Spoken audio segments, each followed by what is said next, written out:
I know that we have one very patient brother who is a non-Muslim, and he waited this entire talk to ask. Obboleessi ka muslimin ta'in ka obsu guddaa yeroo dheeraaf gaafii gaafatuudhaaf eeggataa jiruttu nu jidduutti argama.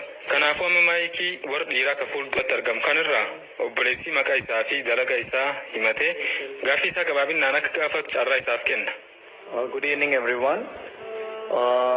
My name is Aditya and I'm doing my... Akkam ooltan hundi keessan. Maqaan kiyya Adaatiyaa jedhama. Chanaayitti barataa injinaringii waggaa xumuraati.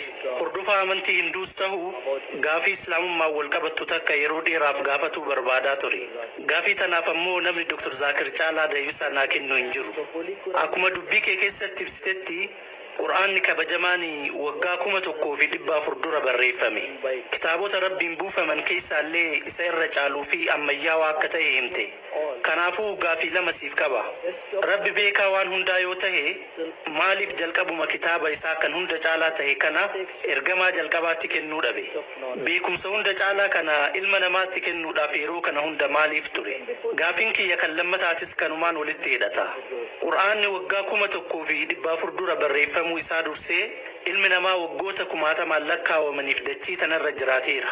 Kanaafuu Rabbiin hunda caalaa rahmata qabeessa ta'e beekumsa hunda caalaa nuuf kenne kana maaf isaaniif kennuu dhabe? Galatoomi. Well, that's a very good question, very relevant question. Two questions, both the questions are overlapping answers. Obboleessi gaafii gaarii fi barbaachisaa gaafate. Gaafii lama gaafate. Gaafii lameen deebisaa walitti dhiyaatu qabu. Rabbiin subhaanahu wa ta'ala maaliif wahyii xumuraa fi goolabbii kana waggaa 1400 dura buuse? Maaliif guyyaa jalqabaa buusuu dhabe? Gaafiin lammataatis isuma duraatti wal qabata. Uummanni waggaa 1400 dura jiraataa ture. Maal mudata? Qur'aan akka argatan hin godhamne. Kanaafuu Rabbi akkaan rahmata qabeessa eegatee akkaan arjaa eegatee uummanni duraan ture sun rahmata kanarraa akka hongowammaaf godhame jee gaafate. Gaafii baay'ee gaarii.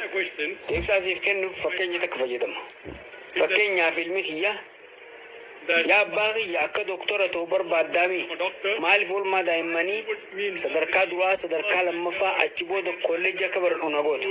Maaliif qajeeluma kolleejjii meedikaala nan seensisnee jee na gaafate? Ani immoo ilmi kiyya doktora fayyaa akka naaf ta'u yoo barbaade qajeela kolleejjii meedikaalaa isa galchuun qabu. Dura bu'uurri isaa sirriitti ijaaramuu isaa adda baafatu qaba. Dura barumsa oolmaa daa'immanii baratuu qaba. Itti aansuun mana barumsa idilee seenee sadarkaa duraa fi lammataa baratee qormaata dabruu qaba. Yoo qormaata saniin dabree bakka saniif ni mala ja'amee itti amaname qofa kolleejjii fayyaa seena. Haaluma wal fakkaatuun Rabbiin olaane hawwantoota nuti arguu hin dandeenye hunda beeku kan beekumsa waa hundaatu qabu waa ilma namaatis ni beeka. Quraana keessatti suuraa irraatti suuraa 13:38 irratti Rabbi akkana jedhe likulli ajalin kitaaba yeroo hundaaf kitaabatu jira jedhe. Quraana keessatti kitaabni 4 maqaan isaanii himamee jira. Tawraat, Zabuur, Injiilii fi Quraan. Garuu afran kana qofa miti. Kitaabban birootis buufamanii jiru. Rabbi ilmi namaa qaroominaan guddataa akka deemu ni beeka. Quraana yeroo jalqabaatti yoo buuse yeroo Nabi Aadam alayhi salaamitti yoo buuse ilmi namaa yeroo san jiru dhaamsa sana akka hubachuu hin dandeenye ni beeka. Sababa kanaaf wahyii Quraana dura buufame kan Injiil jedhamu keessatti kanarra macaafa jedhaniin nuti macaafni amma jiru kun guutumatti Injiila jennee naman. Garuu macaafa keessa bakki gariin tarii dubbii Rabbii ta'uu danda'a. Macaafa san keessatti Wangeela Yohaannis boqonnaa 16 lakkoofsa 12 hanga 14 irratti Yesus Kristos nageenyi Rabbii sarraa jiraatu ansila waan isinitti hedduun qaba. Garuu isin amma waan kana baadhachuu hin dandeessan. Inni hafuurri dhugaa wayita dhufu inni gara dhugaa hundumaa isin qajeelcha. Waan dhufuuf deemu isinitti hima. Inni maqaa kiyyaaf ulfina kennaa jedhe. Yeroo sanitti Yesus Kristos dhaamsa san ni beeka ture. Garuu uummanni isa waliin jiru sun dhaamsa san hubachuu akka hin dandeenyes ni beeka. Kanaafuu ergamaan xumuraa wayita dhufu waan if dura mudatu isinitti hima jee hordoftoota isaatti hima. Kanaafuu haaluma wal fakkaatuun Rabbiin olaane ilmi namaa wahyii xumuraa fi goolabbii kan ta'e Quraana yoom akka hubachuu danda'u beeka. Sunis waggaa 1400 dura ta'e. Gara gaaffii kan lammataa namoonni Quraana dura jiraatan maal mudatan jedhutti dhufu. Ilmi kiyya mana barumsa sadarkaa duraa yoo seene qormaata meedikaalaa hin qormaatamu. Inni qormaata sadarkaa duraa madaalu qormaatama. Gara sadarkaa lammaffaa yoo dabres gaaffii sadarkaa lammaffaatu kennamaaf. Itti aansuun kolleejjii jechaa deemu. Waliigalee Kanaafu almool fakkaatuun dhaamsi bu'uuraa kan rabbi kitaabanuun keessa kaa'e kan wahii jalqabaarraa kaasee hanga wahii xumuraatti jiru wal fakkaataadha. Sunis rabbii tokkichatti amanuun isa malee qaama biraa gabbaruu dhabuudha. Ergamaa jalqabaa Nabi Aadam alayhi salaam irraa kaasee Nuuh, Ibraahim, Muusaa, Iisaa, Muhammad nageenyi rabbi hunda isaanirraa jiraatu waan tokko barsiisan. Sunis tokkichummaa rabbii fi tawhiida. Inshallah waa'ee tokkichummaa rabbii fi tawhiida xumura konferensii kanaa irratti ni dubbadha. Deebisa siif kan ijaamu. Inshallah, I'll be discussing the detail on the last day of this conference, on the last Sunday, that's the 20th of January, inshallah. Hope that answers the question. It was amazing to see how much science. Egaa sawa kee dhaga'een booda Qur'aanni qabxiilee saayinsii hedduu qabaachuu isaa beekuun anaaf waan ajaa'ibaati. Garuu fakkeenyonni hedduun kan ati Qur'aana keessatti kennite osoo saayinsiidhaan mirkaneeffamuu baatanii amanuudhaaf hedduu nama rakkisu. Fakkeenyaaf daa'ima keessa dawaa ilma namaattu jira jette. Akkuma haasawa kee keessatti ibsitetti namni tokko yoo summii baala wayiitiin miidhame daa'ima baala sanirraa dalagame wal aanuun ni danda'ama. Eegas waan uummanni yeroo sanii hin beekne waan saayinsiin hin mirkaneessin yeroo sanitti buusuun maal fayyada? Amma hoo Qur'aana keessa kan saayinsiin haga ammaa bira gahuu hin dandeenye kan if dura bira gahuu dandaya jettu naa himuu dandeessaa? Now something from the Quran which will be invented by science later or yet to be invented. Well, that's a very good question that I've mentioned many things about science indirectly, saying all this was already discovered earlier. Obboleessi gaaffii gaarii gaafate. Waa'ee saayinsii qabxiilee hedduu dubbadhee jira. Wantoota saayinsii nama beeke kanneen Quraanni dursee dubbachuu isaatis ibseetiin jira. Quraanni eega waan tokko dubbateen booda saayinsiin waan san yoo beeke faayidaa maal qaba? Waan haaree kan hanga ammaa saayinsiin hin beekin naa himuu dandeessaa jedhe. Obboleessi. Sababa rabbi Quraana keessatti wantoota sanniin dursee dubbateef warri Arabaa gama astiroonomiitiin jajjaboo ta'an. Maaliif? Sababni waan isaan Quraana dubbisaniif. Quraanni astiroonomiin wal qabatee odeeffannoo hedduuf keessatti qabatee jira. Quraana eega dubbisaniin booda qorannoo hedduu godhaa turan. Qorannoo hedduu taasisan. Haala saniin waa astiroonomiin beekuu danda'a. Quraanni dhaamsa teelegiraafiiti. Kan waan hunda gaggabaabsee of keessatti qabate.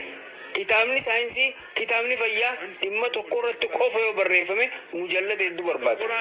Sababa kanaaf Quraanni kun buufame. Quraana kana namoonni hedduun kitaaba guddaa kana eenyutu dubbisaa jiru. Garuu rabbiin olaanee waan hunda osoo gad fageenyaan nuuf hime gamoolee kumaatama maallaqa uumantuu dhaamsa san keessatti kuusuudhaaf nu barbaachisa ture. Quraanni dhaamsa teelegiraafiiti. Kanaafuu dhaamsa teelegiraafii kana musliimonni hedduun dubbisanii gama saayinsiitiin hayyoomuu danda'anii jiru. Sababa kanaaf seenaadhaan of duubate binee ho'i talaallu musliimonni gama saayinsiitiin qaroomanii argamuu danda'an. Gaafiin isaa waa'ee dabre irraanfadhuuti waa'ee har'aan himija. Saayinsii wal qabatee wanni amma dura dubbadhe hedduun musliimotaan argamanii jiru. Gariin warra musliiman ta'iniin gariin ammoo warra Awurooppaatiin argamanii jiru. Wantoonni saayinsiin hanga ammaa bira hin geenye jiraaje ayyee dura irratti qabxiilee saayinsiin hanga ammaa hin mirkaneeffanne garuu kan mirkaneeffachuu danda'u siima. Waan kana Quraanatti himee waan jiruuf ani itti amana. But yet there are high chances, which Quran has testified, and I believe in it. Fakkeenyaaf Quraanni suuraa Ashuuraa suuraa 42 ayat 29 irratti akkana jedha. Samii torban dachii fi lubbu qabeeyyii isaan lamaan keessa facaasee uumuun mallattoolee isaa irraayi. Kana Quraanni dachii tanarra qofa osoo hin taane dachii tanaan alattis lubbu qabeeyyiin ni jiran jee nutti himee jira. Har'a saayinsiin dachii tanaan ala lubbu qabeeyyiin ni jiran jee mirkaneessuu hin dandeenye. Garuu saayintistoonni lubbu qabeeyyiin dachii tanaan ala jiraachuu hin oolan tilmaamachuu qaban. Carraan jiraachuu isaanii ammoo guddaadha jedhan. Sababa kanaaf saatalaayitoota garaagaraa gara hawaa, Maarsii fi addeessaa ergu jira. Quraanni dachii tanaan ala iddoo biraatti lubbu qabeeyyiin ni jiran jee waan natti himeef ani itti amana. Saayinsiin boru waan kana beekuu danda'a. Tarii waggaa 5 booda argachuu danda'a. Waggaa 10 waggaa booda beekuu danda'a. Quraanni waan natti himee jiruuf ani itti amana. Arraan addunyaan tun akkamitti akka diigamtu irratti tilmaamni garaagaraa kaa'amee jira. Warra aduun haalaan guddattee ardii tana diijuutu jira. Warra gaarreen caccaban qaaman bishaanii haalaan guutanii dhangala'anii ardii liqimsan ardiin tun boolla gurraachesanii liqimfamtii fi tilmaamni biraatti hedduutu jira. Tilmaamota kanneen keessaa hedduun hunda osoo hin taane hedduun Quraanaan wal simu. Quraanni suuraa Alqiyaamaa suuraa 75 ayat 8 fi 9 irratti akkana jedha. Jiinii ifa dhaba. Aduu fi jiiniinis walitti qabamu. Suuraa Takwiir suuraa 81 ayat 1 hanga 3 wayita dubbistu yeroo aduun maramte. Yeroo urjiin harcaate yeroo gaarreen bakka hawwamte jaamee ibsamee jira. Chapter number 82. Suuraa Infitar. Suuraa 82 ayat tokko hanga 3 irratti galaanonni walitti makamuunii fi urjileen harca'uun isaanii ibsamee jira. Wantoonni quraanaan ibsaman kunniin tilmaamoota saayintistoonni himan hedduun wal fakkaatu. Angaruu quraanni natti himee waan jiruuf ittiin amana. Dabalataan suuraa Al-Anbiyaa suuraa 21ffaa ayat 104 irratti uumama kanneen nuti uume. Uumama kana ni balleessina. Uumama haaraa kan biraan ni uumna jedhamee ibsamee jira. Saayinsiin qabxii tanaan gammaa beekuu hin dandeenye. Quraanni waa'ee jireenya du'a booda haasawa. Saayinsiin waan tanas hin arganne. Quraanni waa'ee jannataa fi azaabaa dubbata. Saayinsiin waan kanas hin arganne. Quraanni waa'ee jinnoota haasawa. Har'aan tana warri saayikolojiidha. Humna dachii tanaan ala jiru jechuun jinni ibsan. Garuu namoonni jinniin dhuunfataman ni jiru. Quraanni waa'ee kanaa ni haasawa. Quraanni namni jalqaba uumame Aadam alayhis salaam ta'uu isaa nu hima. Saayinsiin hanga ammaa kana hin beekne. Garuu carraan waan kana bira gahuudhaan ni jira. Tarii ati obboleessoo Zaakir haasawa ajaa'iba waa'ee saayinsii fi teekinooloojiin dhibbeentaa 100 mirkaneessee haasawu. Garuu du'aan booda jiruun ni jiratti amantaa? Jinnitti amantaa? Jannataa fi azaabatti amantaa? Ati doktaraami? Wanti kun saayinsiin walitti hin bu'u jettee na gaafachuu dandeessa. Anammoo olakkii walitti hin bu'uun siin jedha. Akkaan ayyaadutti wantoota kanneenitti amanuun kiyya inumaa nama saayinsii na godha. Wantoota quraanni ibsa keessaa dhibbeentaa 80 kan ta'an guutumaan guututti sirrii ta'uun isaanii mirkanaa'ee jira. Waa'ee astiroonoomii, waa'ee jiyooloojii, waa'ee marsaa bishaanii, waa'ee oshinoogiraafii, waa'ee bootanii, waa'ee baayoloojii, waa'ee zooloojii irraa waan quraanni dubbate keessaa dhibbeentaa 80 kan ta'u guutumaan guututti sirrii ta'uun isaanii mirkanaa'ee jira. Dhibbeentaan hafe 20 immoo shakki keessa jira. Sirris dogongoras hin jaamne. Dhibbeentaa 20 shakkiin kaayame san keessaa 0 tuqaa takka kan ta'u dogongora hin jaamne.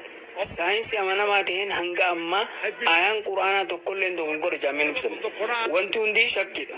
Kanaafuu akka loojikii kiyyaatti dhibbeentaan 80 guutumaan guututti sirrii yoo jaame dhibbeentaan hafe 20 immoo mamii yoo jaame san keessaa dhibbeentaa 0 tuqaa tokko kan ta'u yoo dogongora hin jaamne akka loojikii kiyyaatti inshaallah dhibbeentaan hafe 20 sunis sirrii ta'uun isaanii mirkanaa'a.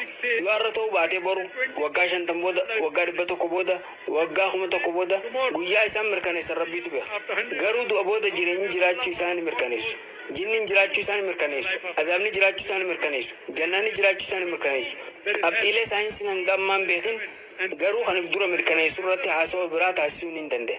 Inshaallah warri saayinsiitis qabxiilee kanneen ni mirkaneessu. Deebisaasiif kan ijaabbadha.